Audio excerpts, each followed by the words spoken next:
You're listening to the Corporate Misfit Podcast with Brittany Darrington, where female entrepreneurs can get powerful tips and advice on how to start, launch, and grow their business. Welcome to Confessions of a Corporate Misfit. I'm Brittany Darrington, and this is where you have the opportunity to hear from successful women that share their stories on how they left their 9-to-5 to build their own empire. Today, I'm joined by Jen Paterson. Jen has worked in the financial industry for over 10 years and is addicted to talking about money. She started out as a filing assistant at a credit counseling firm while she completed her economic degree at the University of Victoria. After graduating at the top of her class, she decided to invest into her license and become a financial advisor. After 5 years, she decided to leave her practice to become a full-time Dollar Diva to dedicate to help women learn all about money. Welcome, Jen. I'm so excited to have you. Thank you so much. Wow, money. That is something that so many of us new entrepreneurs, especially female entrepreneurs, we get really frightened about. We're like, money? We have to talk about money in our business, money on how we're managing everything. Can you tell me about your love for money and how you kind of came about this? So my love for money kind of runs deep. I was raised by an accountant, and money was always just part of life at home. You know, every single human being has to deal with it in some way, shape, or form. Mm-hmm. So it's almost as if it's this weird taboo, yet somehow we all have to handle it. And yet where I grew up, it was just everyday life. You know, money was talked about at the kitchen table. Wow. You know, like it wasn't anything sort of secret, or, you know, my parents were very open about their financial decisions. My father ran his own business. And so like that was just kind of life for me. And I've always had a head for numbers. Mm-hmm. And when I was in school, I loved math. I loved that, you know, calculus and all of those things. And so when it came time for me to choose a major, economics was just like the most perfect fit. Yes. And it was kind of like it chose me in a way. Like it was just like I sat down in my first class and listened to my crazy professor ranting on about supply and demand, and I just, you know, you fell in love. Yeah, I fell in love. My eyes bugged out of my head, and my girlfriend was sitting next to me going, "Are you getting this?" I was like, "Shh, I'm listening." I love that because, you know, so many people are actually opposite about money. And it's like one of those things where money was either not talked about when you were raised and brought up, or people are afraid to talk about money because they have an icky feeling towards it. And so the fact that you were just raised about understanding money, talking about money, and being open about money, I mean, that's like several steps ahead for so many new business owners. Yeah. I mean, you have to deal with it. You have to. It's like the giant tree in the room. You have to deal with it. I know. And so many people have money blocks sometimes because they're afraid that if I become successful, what if I don't know how to handle my money? Or what if I don't know how to do this? And so the fact that you have already surpassed that is just, again, it's beyond amazing. Well, you know, the other thing that always traps, you know, women up is all of these societal pressures around money, these expectations that when you become rich, you have to become this certain personality. You can no longer hang out. Yeah. You can no longer hang out with these types of people. You have to, you know, drive the nice cars, and it's so silly. You know, people are not going to judge you because you make a lot of money. And that's a big hang up for a lot of people, particularly women. Absolutely. They feel like if they make a ton of money, they're going to be judged. And that's just doesn't need to be the case. And you don't have to become a snob if you get, you know, I agree. Successful. I agree. I think what people forget is like when you start making money, whether that be through your business or maybe you were raised with money, whatever it is, all it does is just, it only amplifies what you already are. So If you're a nice person, then maybe you'll be a giver and you give back to charities. Like if you like to do that kind of stuff already, like it only amplifies who you already are. And I think that's what people forget. So if you're a mean person and you're already stingy with money, like today, and you don't have any, well, then you're most likely going to be stingy with money when you get it. And you're going to be very similar to how you are, what you are today when you receive that. So I think people just kind of forget what money can do and all it really is. Yeah. And the fact that, it is just a tool. Mm-hmm. It's just a means to make things happen. Absolutely. It doesn't have a mind of its own. Mm-hmm. It's not going to crawl into your room at night and take over your body. It's just not how money is. It's just a tool to make things happen. And you are 100% in control of what those things are. Absolutely. Now, when you first started your business, when you left the firm and you decided to just go out there and do this, kind of what steps did you take? And did you have an emergency fund? Because I know you're big on money. So did you have an emergency fund kind of helping you while you took the steps to start your own business? Yeah. So how Dollar Divas, the business, came about was a little bit of a funny story. So originally, way back in, I think 2012, when it originally started, Dollar Divas was a way to feed my practice. So it was a way for me to get out in the community, provide education, and bring clients into my financial planning practice. And through doing that, my partner and I, who's a realtor, we had so much success and we just loved doing it. It just created this buzz inside us. Every time we'd do an event and we'd get this wonderful feedback from the women that we were talking to. And it was just, I couldn't imagine any better system to feed a practice. And so we looked at each other and said, we could turn this into something and help other people in our businesses do what we do. And my compliance department at my firm said, sorry, no go. No. Yeah. The compliance departments, if anyone out there works in financial planning, they'll be like, yeah, been there, done that. You're like, yes, but no, they have giant sticks up their bums. So I sat down with my husband and said, I really believe in doing this. And I really love the idea of creating a system to help other financial planners. Because when I got started, it was just so hard. It's total boys club. Yes. And nobody wanted to talk to the young female, straight out of college, whatever. So that's the point when I left and hung up my hat and gave up all my licensing. And we did have an emergency fund, but not as much as I ideally would have liked if I'd kind of taken a little bit more time to think it through. But I was just so passionate about the idea that I kind of ran with it.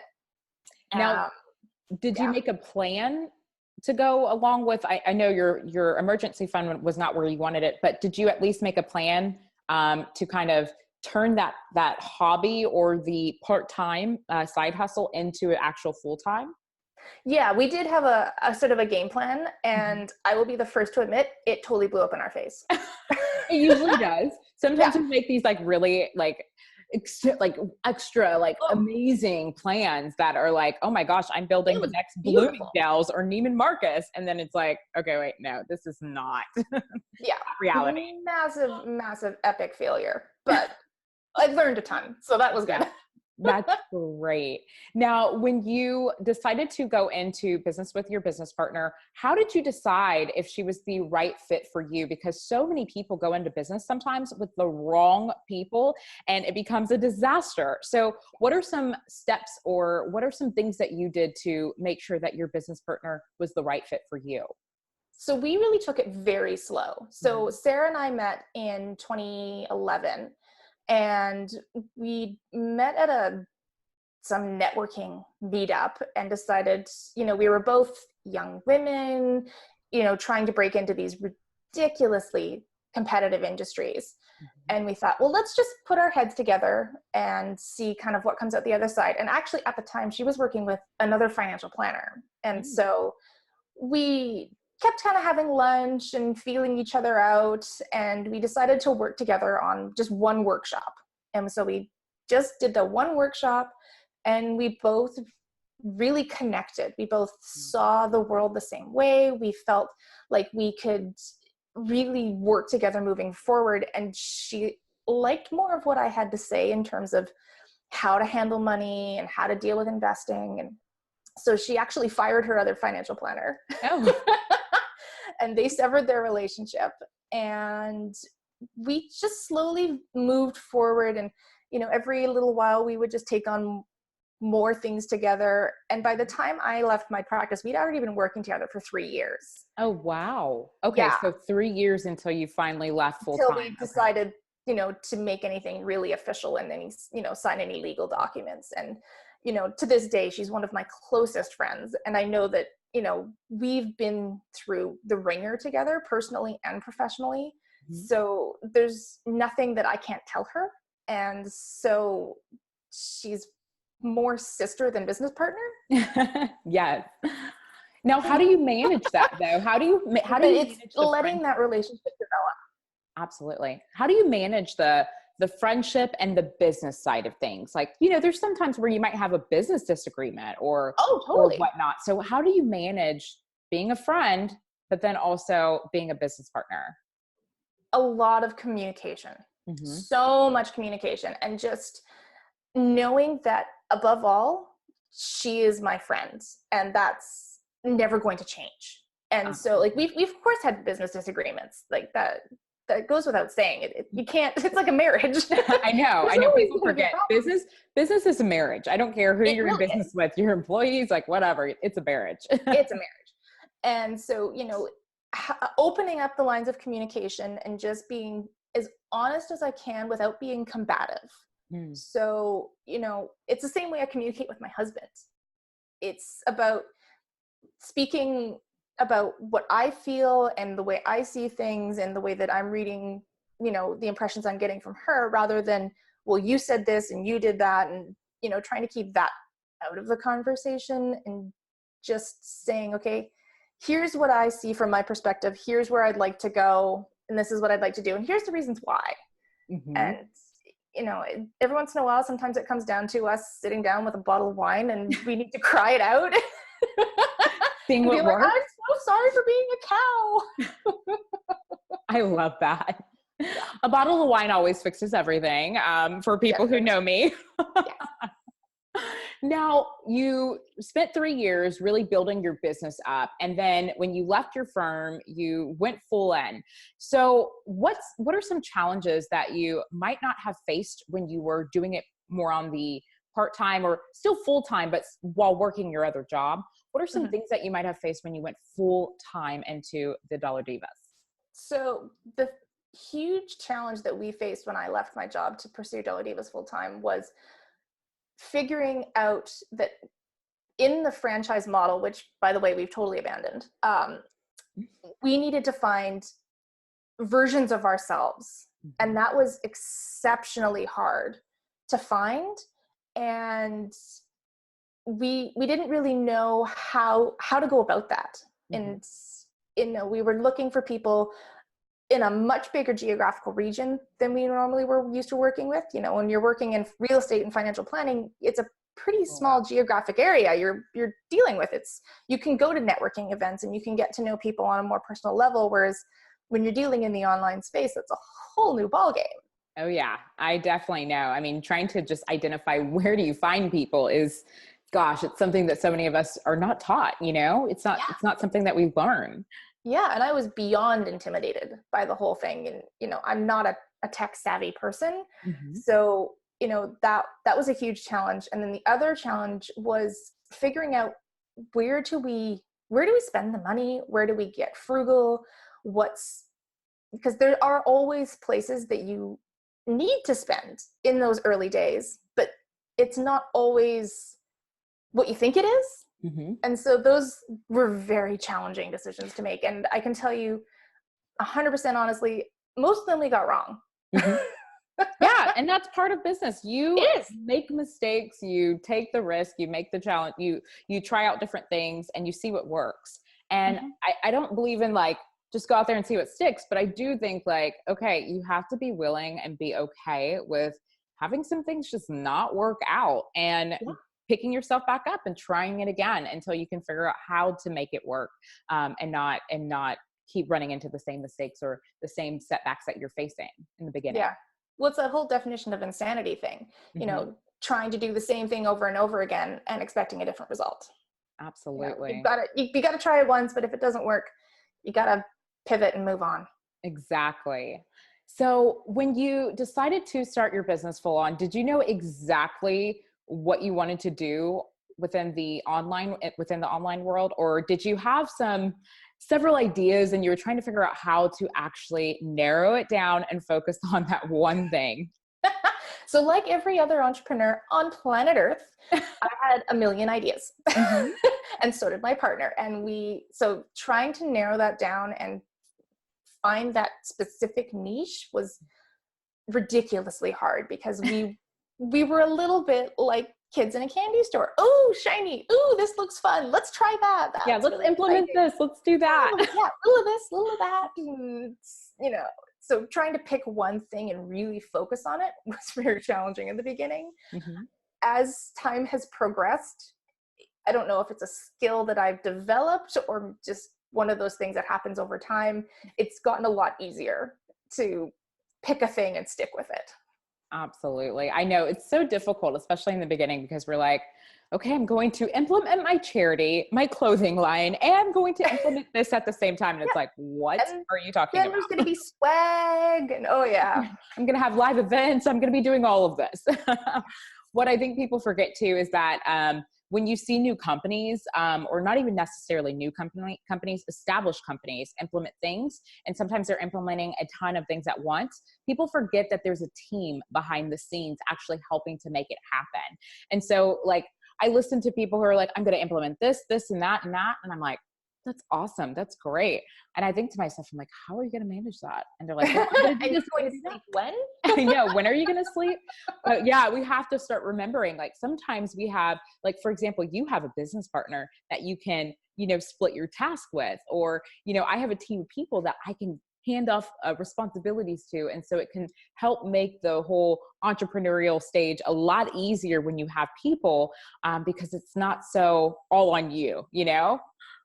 Yes. And you know what, on that, like, it's something that I find particularly women, and even more particularly moms, tend to beat themselves up over is that superhero syndrome, where they feel like they should be doing everything, they should be everywhere. And when it doesn't happen the way that they want it to, or they run out of time or energy or all of those things that we're lacking, they feel like they've failed. When in reality, even the solopreneur has people who are backing them up. Absolutely. In some way, shape, or form, whether it's housekeepers, accountants, bookkeepers, social media strategists. You got to have your team even before you have your team. Do you know what I mean? Absolutely. I think that's really good that you said that, Jen, because you can build a success team as a solo entrepreneur versus having to, I guess sometimes people forget what a team is.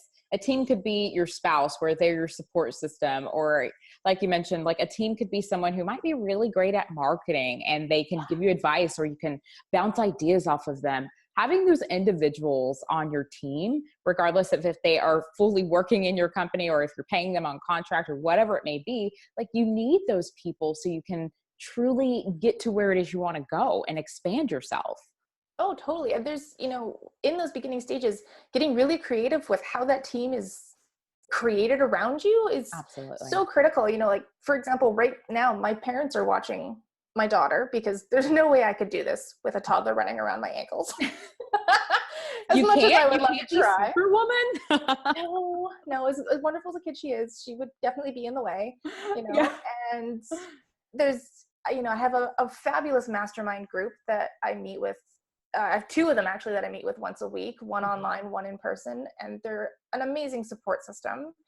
You know, and none of these things are costing me salaries. Like, I don't have to pay my mastermind groups to show up. We support each other, but I would not be where I am without those wonderful women who support me. So, you know, when you say, you know, those teams, I know a lot of people get intimidated thinking, well, I can't afford to hire an assistant. I can't afford to hire people. Well, it's not necessarily about that. It's finding your tribe that's going to have your back when you have a really horrible day. Because guess what? That day's coming. Absolutely. You'll have it all the time in entrepreneurship. It's like up and down, up and down. Yeah. Now, did you have I know you have a support system now, but when you decided to go full time, did you have that support, or did you have people saying like, what the heck are you doing, Jen? So a little both. I have an incredibly supportive husband and incredibly supportive parents. So that helps from the get-go, just beyond fabulous. Mm-hmm. They just always have my back, regardless of what insane idea I'm coming up with. I have a lot of them. And so that from day one has been wonderful. And I know that there was a couple of my friends, they tried to be supportive, but they kind of looked at me sideways like, what are you doing? Well, and then sometimes people don't know how to necessarily be supportive. They're like, I don't know how to support you as an entrepreneur because I've never done that before. And so it's one of those things where they want to give us the best advice sometimes, or sometimes they put their fears on us of like, I've never started a company and I've always wanted to, so I'm going to put all my fears on you and maybe make you think twice about starting a business like I have. So it's just one of those things where you can kind of get a mix of different opinions, different feedback, different support. And you get some very strange comments. I think my favorites have always been, what do you do again? Mm-hmm. Yeah. What do you do? How do you make money? And you're like, okay, this is an awkward conversation. I wouldn't normally say this, but here. Yeah, so I can give you our full spiel if you want. Now, how do you manage being a mom and also running a business? I know you mentioned your parents, but what are some other things that you do to help you manage it all while trying to get everything up and going and growing and scaling your business? Routine. That is the one and only thing that saves me time and time again. So my husband travels a lot for work. He runs a tech company and he's all over the globe talking to investors and things. And I will literally sometimes sit down on Sunday night and he says to me, I am getting on a plane tomorrow morning. And, oh, okay, that's nice, honey. Where are you going this time? And he'll be gone for a week or 3 days or whatever. And so having a very specific routine with my daughter and my dog, and just knowing what always is coming next so that I don't have to think about it. I don't have to consider what do I need to be doing because it's already in the routine. So, every day looks pretty much the same in my life. And I have to say, when my parents didn't always live here, they only moved here about 2 months ago. It's always great to have like a family member nearby. It was a game changer. Yeah. It really was, because up until that point, I only had the time that my daughter was sleeping to really get any work done, which was dwindling because she's aging and they learn to stay up until like God knows when. And you have to like, come on, why am I having to pat you on your back to go to bed now? This is not normal. Thinking there, okay, I have work to do, kiddo, time to sleep. Yeah. So having them here to be able to support me, and when, I can say, I can actually book meetings, and it's a quick phone call saying, hey mom, can you come watch Freya for me while I go have this meeting? And that's been a huge game changer for me. But at the end of the day, it's just about having that really set in stone routine that you can rely on, and your kid knows that they can rely on. Kids love structure, and absolutely. So she really handles it well when she knows what's coming next, and then she doesn't fight me when it's time for bedtime and things like that, because it doesn't change. Yeah, it's a routine. It makes it easy. It is what it is. Now, what about, since you're into money, this is actually perfect. How do you manage money in your business? Do you have for example, do you have like a certain day or a certain time frame of when you sit down and just look at your business numbers within your business for money? Yes. I've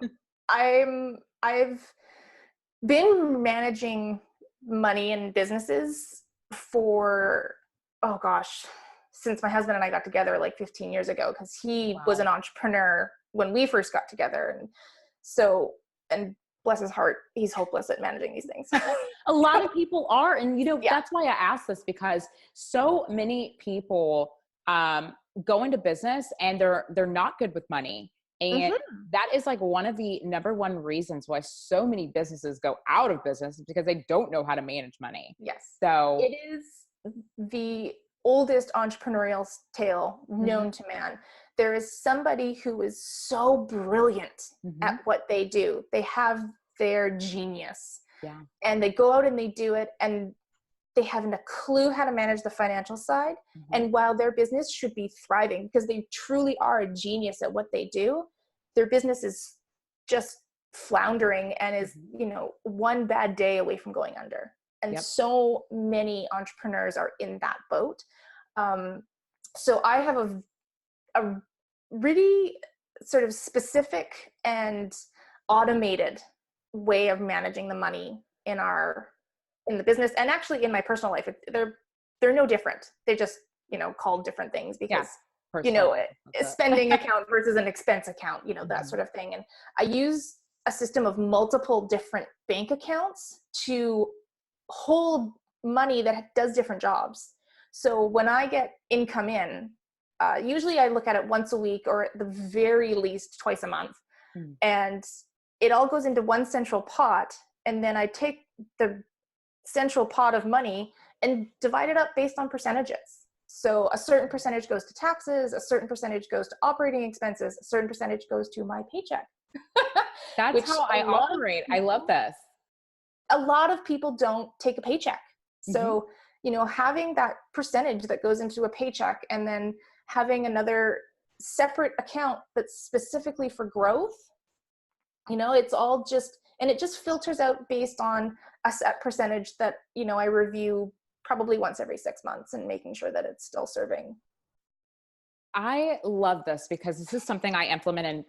I implemented this into my business maybe the second year. The first year I had like the worst financial planning year for myself. I like didn't make any plans. I didn't plan for taxes. I didn't plan for all these things.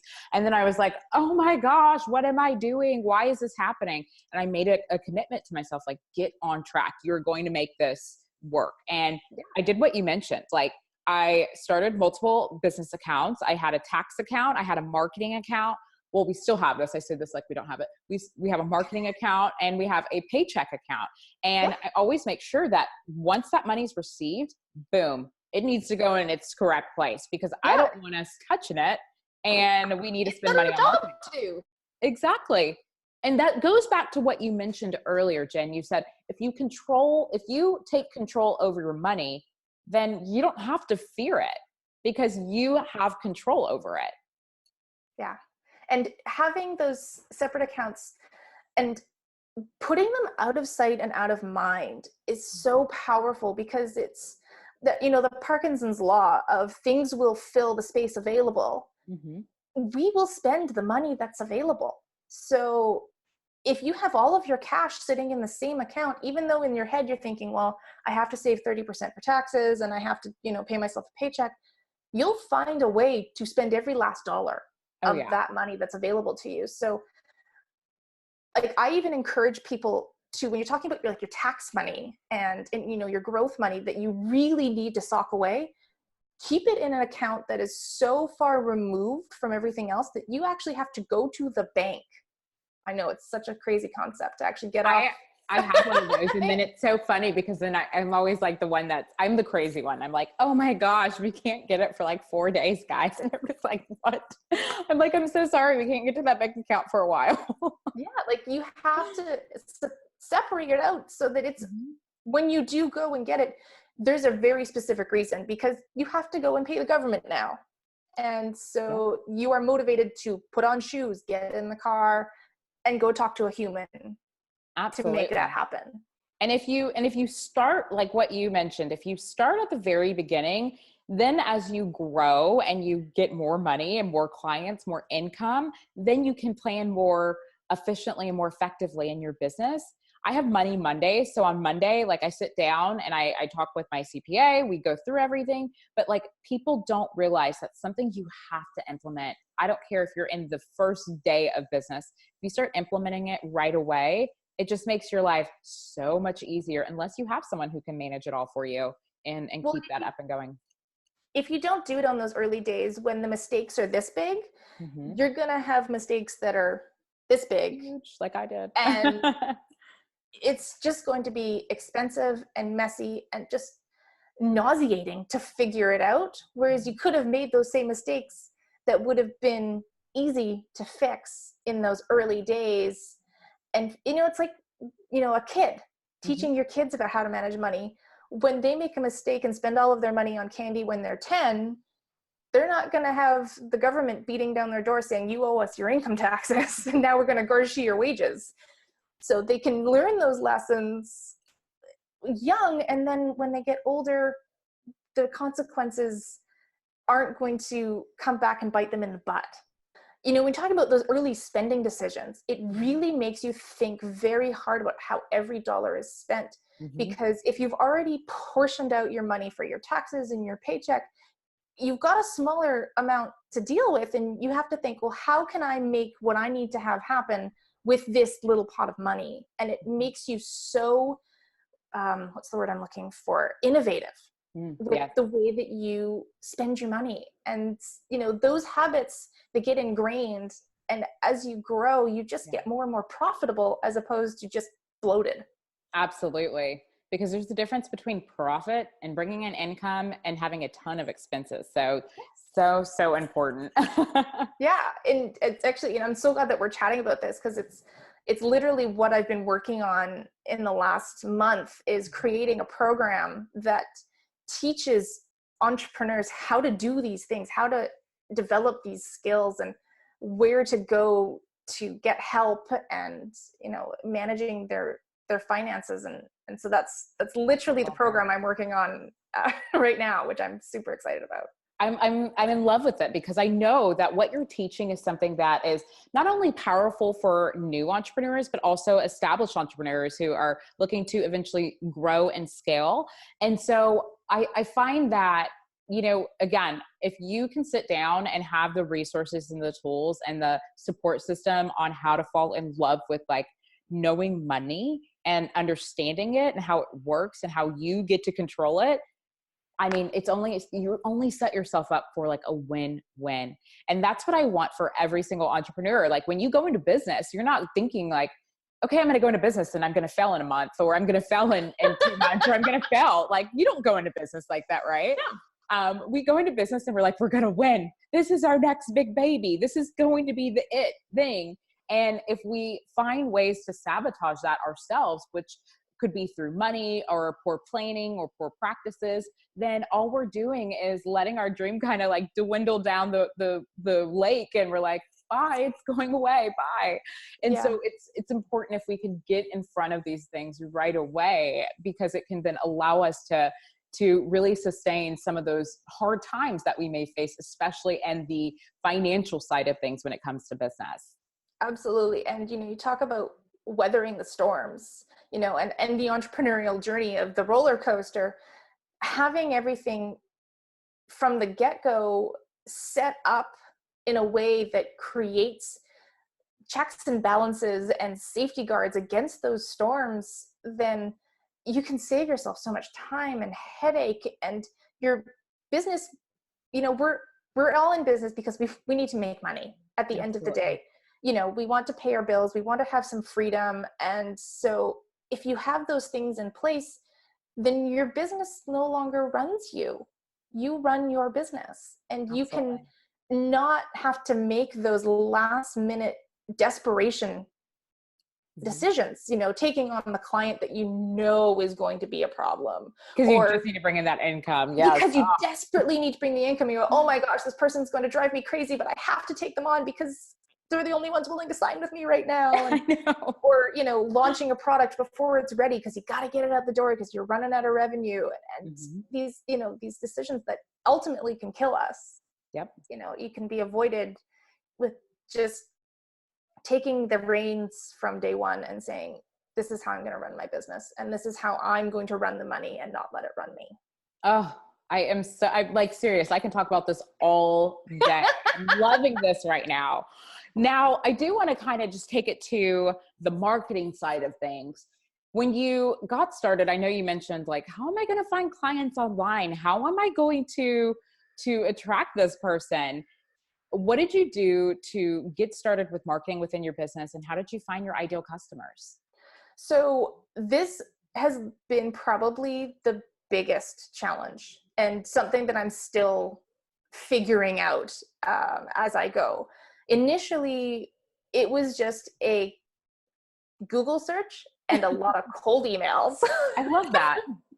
It was kind of exhausting and a little bit tough to do because it may not look like it, but I'm actually pretty introverted. And so putting myself out there in that way was terrifying. It like put me into a cold sweat trying to, reach out and put myself out there like that and put out the thing that I had developed that was my baby and risk the criticisms and things that could come back from things like that. So that's what we started out doing and had some success, and we got a few little nibbles and things like that.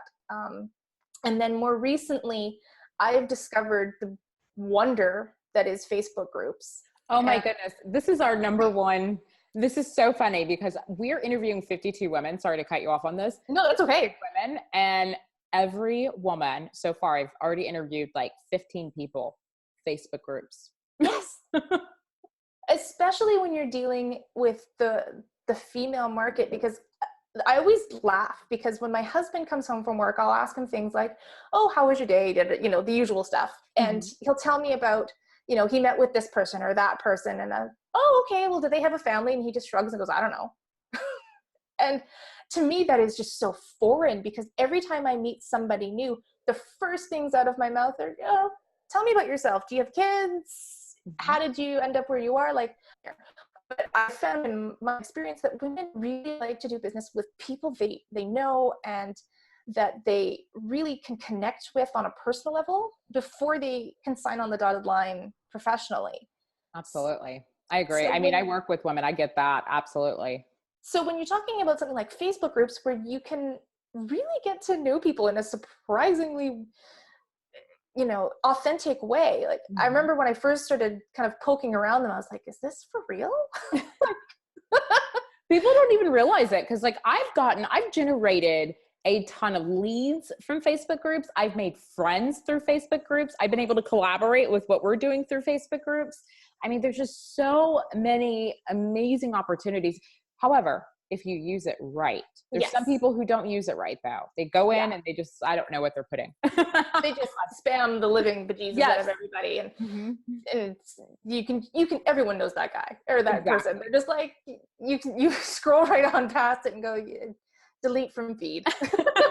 Eliminate. I don't want to see your stuff. Yeah, that's too much.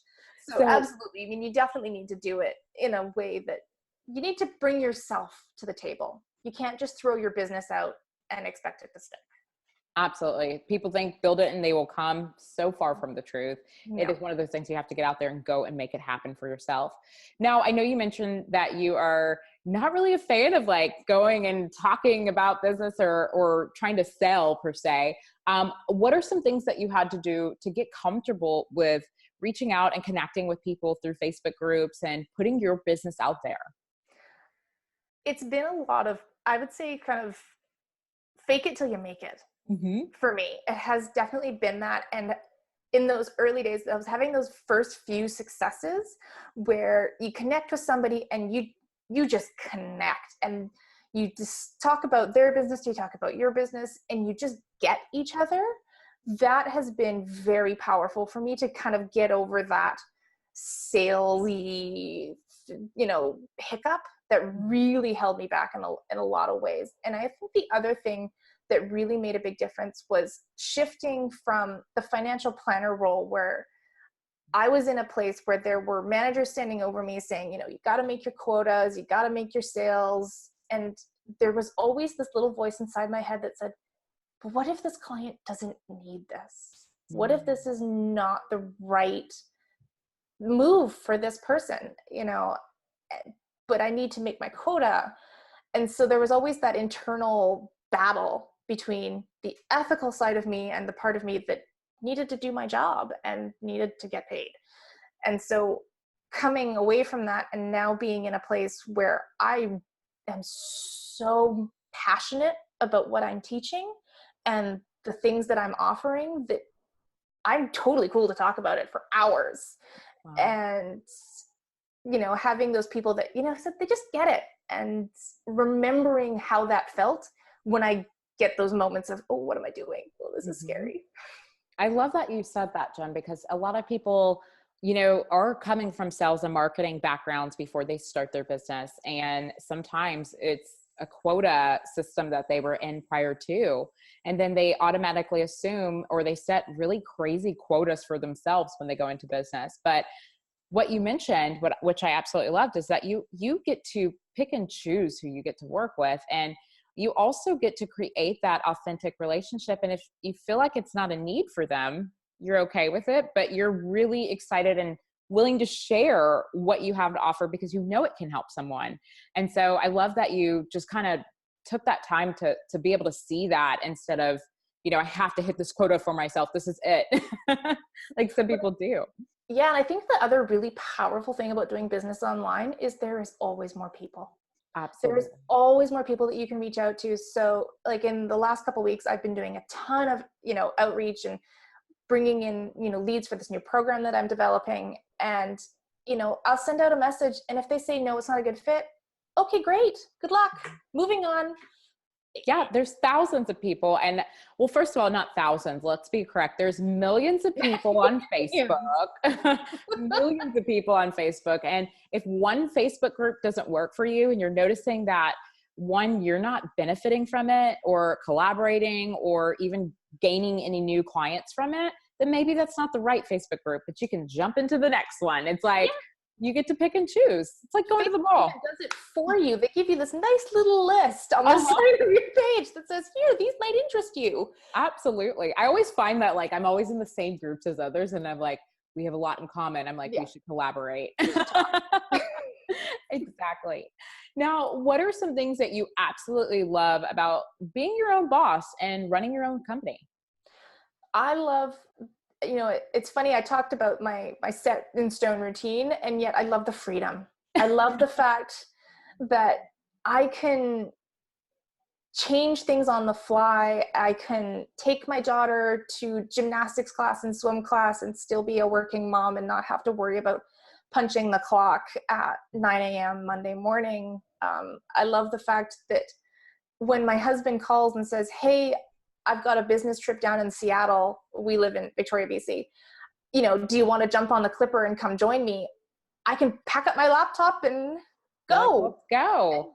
And I can still work where I am, but as long as there's a Wi-Fi connection, I'm good to go. Mm-hmm. And those freedoms are so fabulous. And I can support him in his career, and I can be there for my daughter, and I can raise my ridiculously insane dog and have an incredibly full life. Of course it's stressful. I was up till 11:30 last night working, but that's the trade-off. I thought you were going to say trick-or-treating. I was like, no. No, my 2-year-old was long in bed by that point. And I was typing emails, but that's just the trade-off that I have for having that wonderful freedom to take her out trick-or-treating at 3:30 in the afternoon. See, I love that, because that's one of the whole reasons why so many of us do go into business for ourselves. Maybe we have a lack of time. Maybe we want to spend more time with our family and friends, people that we don't get to see often. It's one of those things where when you go into business, I always tell people to remember why you started. If freedom was your thing, remember that. So then when you do have those days where you're like, okay, I'm going to just work 50 hours a week, or I'm going to work 100 hours a week, which I hear people say they do. I'm like, good for you. You're on your own. But you can remind yourself of why you started, so that you can hold on to it and really stay true to that whole reason of why you decided to go into business for yourself. So absolutely. I love that you're able to do that and spend that time with your friends and your family and being able to have those moments, because so many of us kind of take that for granted. And when we go straight into business, we think I have to work 20 times harder than I did at my old job, which you do sometimes in the beginning. But over time, we have to find ways and systems to eliminate sometimes that work yourself into the ground kind of mentality. Now, Jen, how can we stay connected with you? And can you tell us about your upcoming program that you have coming out? Absolutely. So we can be found on Facebook and Instagram just at Dollar Divas. Just look it up, and that's where we kind of hang out. And we also have a Facebook group, which is called Dollar Divas. And our website is www.dollardivas.org.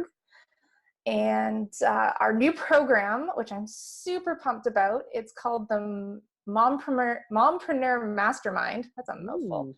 And we are starting in November, and it's all about how to handle the money in your business. Like we've been talking about, setting up all those multiple different account systems, how to manage the paperwork without it taking over your house and your time, how credit cards are going to, affect your personal credit, how to handle those and make sure that you are making the most of those things, especially when you're dealing in the online world. Credit, it's just part of it, because you can't sign up for half of the systems without a credit card. And it's going to be, there's 75-minute calls once a week, and each person who signs up gets a 30-minute hot seat where we just focus on them and the specifics about their business. And so if they have any information about, or want any information about that program, you can reach out to me through Facebook or Instagram or through our website. And I'll also leave a link to underneath the show notes so that they can have a direct link to where you are as well. Absolutely. Yeah. Well, Jen, thank you so much for taking the time to meet with me today. I loved our conversation. Again, I feel like I can talk to you for hours about this. And I am just so happy that you had the opportunity to share with our audience. Absolutely. I had so much fun. This was great. Thank you so much for having me. Thank you again. If you've enjoyed today's episode of the Corporate Misfit Podcast, we invite you to check out the Corporate Misfit Club. The Corporate Misfit Club is the essential resource for female entrepreneurs who are looking to start or grow a business they actually love. Whether you are a seasoned entrepreneur in your startup phase or simply thinking about taking the leap into entrepreneurship, we've got your back, girl. With our extensive course library, monthly training, exclusive members-only discount perks, and unlimited tools. We also have a supportive community of women where our members share stories, experiences, their wins, and business tips. The Corporate Misfit Club is the perfect place to be to start, launch, or grow a business. So check it out at corporatemisfitclub.com.